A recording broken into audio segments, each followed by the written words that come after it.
অনাকাংক্ষিত যিবোৰ যোৱাকালি ঘটনা হৈছে আমি জনাত এইটো এটা ৱাৰ্ডৰ মেম্বাৰসকলৰ মাজত হোৱা এটা ঘটনা। সেই ঘটনা কেন্দ্ৰ কৰি মোৰ নিৰ্দেশত মিণ্টু দলে আৰু তাৰ এটা টিমে কৰা বুলি যি ছ'চিয়েল মিডিয়াত বা প্ৰাগ নিউজৰ এটা আমাৰ প্ৰতি এটা অভিযোগৰ আঙুলি দেখুৱাইছে, তাক আমি পোনচাতে নাকচ কৰিছোঁ। এনে কাৰ্য TMPKৰ তৰফৰ পৰা কেতিয়াও নহয় আৰু এইটো হ'ব নোৱাৰে।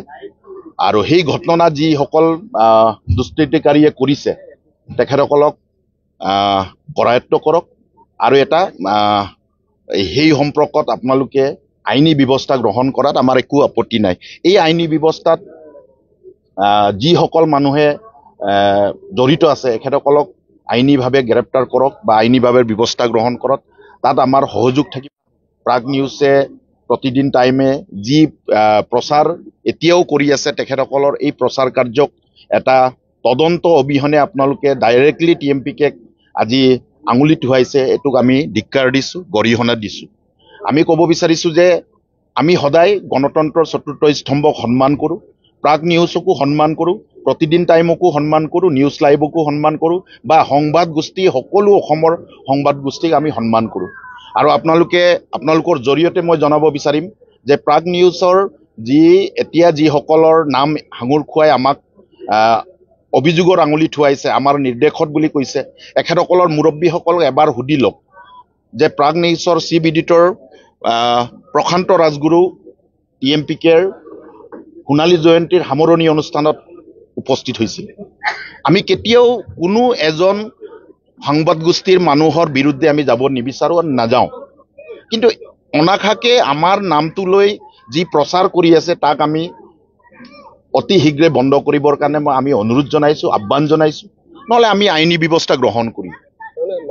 আমি আইনী ব্যৱস্থা গ্ৰহণ কৰিম। মাধুৰ্য শইকীয়া মই চিনিয়ে নাপাওঁ, কোনজন ল'ৰাই মাধুৰ্য শইকীয়া মই চিনি নাপাওঁ।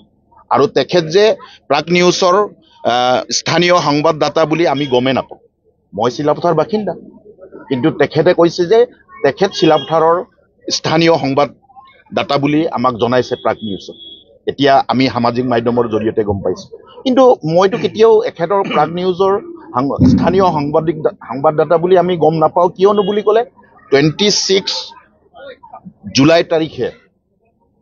জুন তাৰিখে ইণ্টাৰনেশ্যনেল এণ্টি ড্ৰাগছৰ প্ৰগ্ৰাম এটা জিলা প্ৰশাসনে চিলাপথাৰ অনুষ্ঠিত কৰিছিল। তাৰ প্ৰচাৰ কিন্তু এখেতে কৰা নাই। এণ্টি ড্ৰাগছৰ এগেইনষ্টত, বাল্য বিবাহৰ এগেইনষ্টত মই নিজে উপস্থিত আছিলোঁ। 12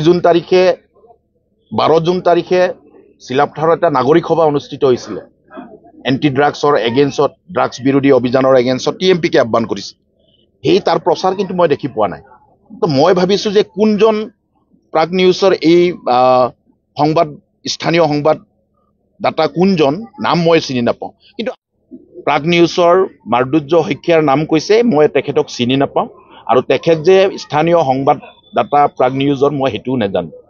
আৰু তেখেতে আমাৰ নামটো সাঙুৰ খুৱাই যি প্ৰচাৰ প্ৰাগ নিউজৰ বা প্ৰতিদিন টাইমৰ জৰিয়তে কৰিছে, তেখেতসকলৰ প্ৰাগ নিউজ বা প্ৰতিদিন টাইমক আমি অনুৰোধ জনাইছোঁ, আহ্বান জনাইছোঁ যে আপোনালোকে নিৰপেক্ষ তদন্ত কৰক।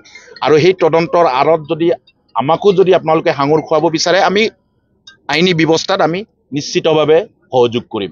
কিন্তু জনমানসত আমাৰ TMPKৰ কোনো এজন কৰ্মীক যদি আপোনালোকে সাঙুৰ খুৱাব বিচাৰে, তাৰ কিন্তু বিৰুদ্ধে আমিও যুঁজিবলৈ আমি বাধ্য হ'ম। তাৰ কাৰণে জগৰীয়া কিন্তু প্ৰাগ নিউজ হ'ব, জগৰীয়া কিন্তু সেই মাধুৰ্য শইকীয়া হ'ব। মই কোনো ব্যক্তিগত বা কোনো জাতিৰ বিপক্ষে মই কেতিয়াও নাযাওঁ।